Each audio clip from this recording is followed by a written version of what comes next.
شیخ صاحب یو کس په دکان کې ناز دی، بازار کې بزنس سنټر کې ناز دی، هلته موبایل لا نیولې د گیمونه پکې کې، دا غوړ عمل دی کنه. ذکر ته متوجي شي، ذکر اهمیت په قرآن او حدیث کې راغلی چې لکه بازار کې ناز ذکر وکړه. دې کې هیڅ شک نشته چې یو تاجر په خپل دکان کې هغه ته داسې د ښکلي عبادت موقع حاصلېږي چې دی په ډېر اوچت مقام حاصلولی شي. ایمین جمله د هغې نه دا ده چې یو تاجر په دکان کې ناست دی او خپل فارغه وختونه د الله په ذکر کې مشغول کی. د داسې خلکو ډېر ښکلی صفت قرآن کې الله کړی دی.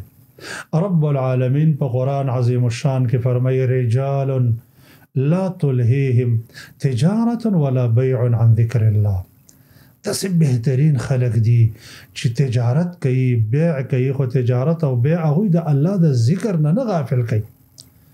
داسې مونځ پابندۍ سره کوي. یوه ورځ عبدالله ابن عمر رضی الله تعالی عنه بازار ته راووته.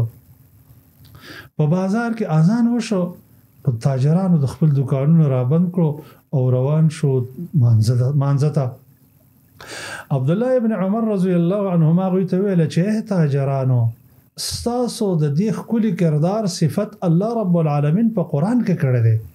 تاجرانو ستاسو صفت الله قرآن کې کړی دی. ټول تاجران راجم شو چې زمونږ صفت الله قرآن کې څنګه کړی دی. هغې ورته دا آیت ویله چې رب العالمین په قرآن عظیم الشان کې فرمایي چې رجال لا تلهیهم تجارة ولا بیع عن ذکر الله وإقام الصلاة یخافون یوما تتقلب فیه القلوب والابصار.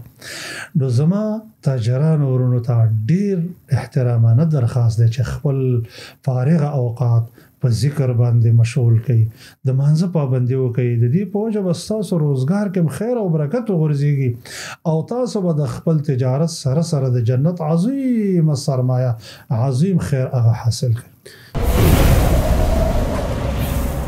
Don't forget to like, share and subscribe. Rana Studio Podcast.